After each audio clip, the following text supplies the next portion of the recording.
Welcome to value creative blog और ये video educational purpose के लिए। अब देखते हैं कि आज मार्केट क्या किया। मार्केट आज 11 पॉइंट पॉजिटिव बंद किया। यहाँ पे बोलना ये भी ज़रूरी है कि डाउ जोन्स काफ़ी पॉजिटिव है। जैसा कि हम लोगों ने सोचा था कि इस वाले जोन पे मार्केट क्या लेगा, सपोर्ट। ठीक है, इस वाले जोन पे मार्केट ने सपोर्ट लिया है बहुत ही तगड़ा। यहाँ पे क्या किया है मार्केट ने, एक सपोर्ट लिया है। ठीक है, सपोर्ट। अब ये वाला जो सपोर्ट है ये बिल्कुल डब्ल्यू पैटर्न बना दिया यहाँ पे। अगर हम इस चीज़ को गौर से देखें तो ये एक डब्ल्यू पैटर्न का ब्रेकआउट है। डब्ल्यू पैटर्न, ठीक है, ये हो गया डब्ल्यू पैटर्न जो कि हम लोगों ने प्रीवियसली वीडियो में डिस्कस किया था। अब ये डब्ल्यू पैटर्न का ये ब्रेकआउट है और ये इसका ब्रेकआउट है। प्रोबेबली हम लोगों को एक अप्रॉक्सीमेट टारगेट कितना मिलना चाहिए, 559 पॉइंट्स का। तो लगभग लगभग जैसा कि हम लोग प्रीवियस वीडियो में डिस्कस किए हैं 25,070 का।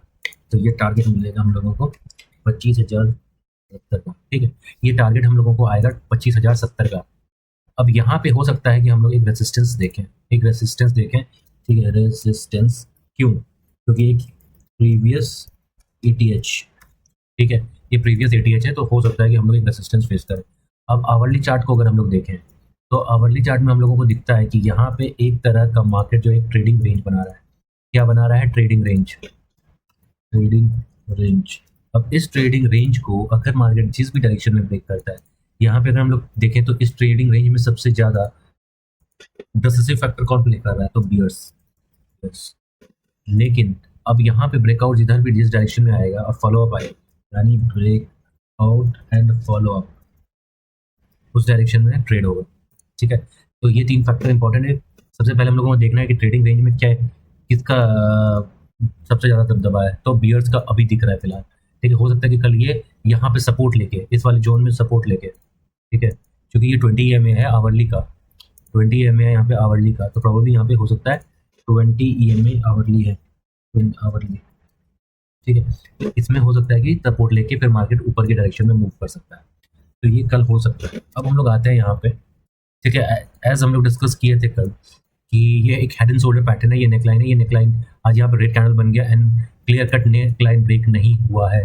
ठीक है, आज भी there is no break of neckline, no break of neckline. ठीक है, एक रेड कैंडल बना, लेकिन ये जो red candle and green candle बना है, ठीक है, तो यहाँ पे ये शो करता है थोड़ा कंफ्यूजन या ट्रेडिंग रेंज। ठीक है, कंफ्यूजन या ट्रेडिंग रेंज। यहाँ अगर हम लोग इस चीज़ को गौर से देखें तो ये एक ट्रेडिंग रेंज है। ठीक है, ये एक ट्रेडिंग रेंज है। ये क्या है? ये एक ट्रेडिंग रेंज है।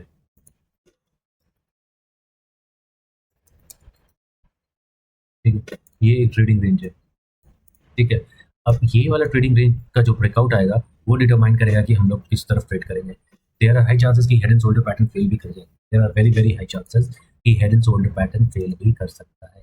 और ये अपना ट्रेंड लाइन है। ये प्रोबेबली हो सकता है कि इस वाले जोन पे आके एक सपोर्ट ले 50-800 के आसपास, और तब ये फिर ब्रेकआउट करके ऐसे करके कुछ ट्रेड कर सकते हैं। तो प्रोबेबली हो सकता है कल के दिन मार्केट ऐसे कुछ बिहेव कर सकता है। ठीक है, there are very very very high chances. अब हम लोग यहाँ पे देखते हैं तो फिन निफ्टी भी हेड एंड शोल्डर पैटर्न बना रहा है। इसने भी एक ट्रेडिंग रेंज में ट्रेड किया। अगर हम लोग यहाँ पे देखें तो ये इसका एक ट्रेडिंग रेंज है। अब इसका भी ये ट्रेडिंग रेंज है, हो सकता है ये 20 EMA के पास सपोर्ट ले। और यहाँ पे देखने लायक एक बात और भी है कि यहाँ पे एक ट्रेंड लाइन है। ठीक है, ये ट्रेंड लाइन है, ट्रेंड लाइन।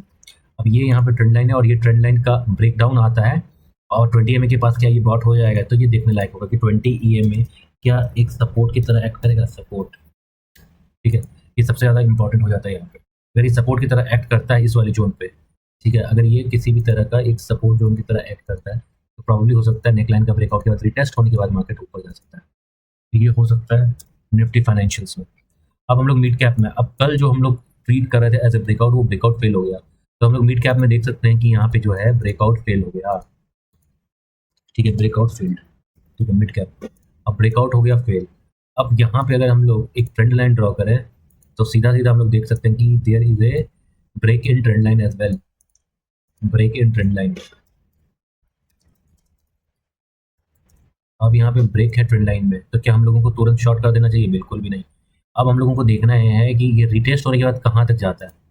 प्रॉब्लली ये जब नीचे आता है तो ये रिटेस्ट होता है कहाँ तक, और उसके बाद क्या ये फॉल करेगा या ये अपना अपवर्ड जर्नी शुरू करेगा। तो ये देखने लायक बात रहेगा। दोनों साइड हम लोगों को ऐसा सोच के चलना है। अब आते हैं यहाँ पे सेंसेक्स में।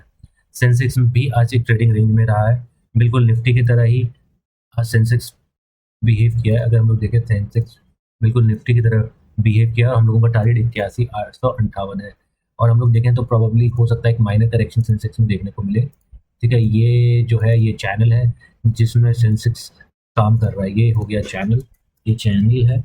इस चैनल का ब्रेक डाउन आता है या ब्रेकआउट आता है, ब्रेक डाउन और ब्रेकआउट। ठीक है, ये डिटरमाइन करेगा ठीक है, ये डिटरमाइन करेगा डायरेक्शन ऑफ ट्रेड। ठीक है, ब्रेकआउट या ब्रेकडाउन आएगा, ये डिटरमाइन करेगा डिटरमाइन डायरेक्शन ऑफ ट्रेड। ठीक है, डायरेक्शन ऑफ ट्रेड, तो ये बहुत इंपॉर्टेंट होता है। अब last but not least, because यहीं से हम लोगों को क्यूज मिलेगा कल के लिए। ठीक है, लगभग डाउ जोन्स अभी 400 पॉइंट पॉजिटिव था, अब 141 पॉइंट्स बचा है। क्यों ऐसा है? क्योंकि मैंने पहले भी कहा था, पहले मुझे लगा कि डाउ जोन्स यहाँ पे रेसिस्टेंस फेस करेगा, लेकिन यहाँ फेस नहीं किया, बल्कि Dow Jones is facing resistance somewhere here.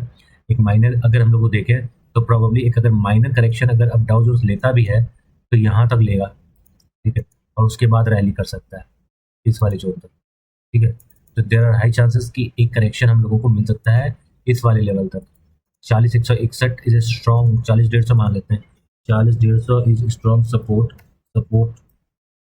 Zone in Dow Jones.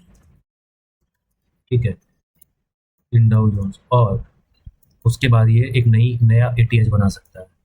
It will make new ATH।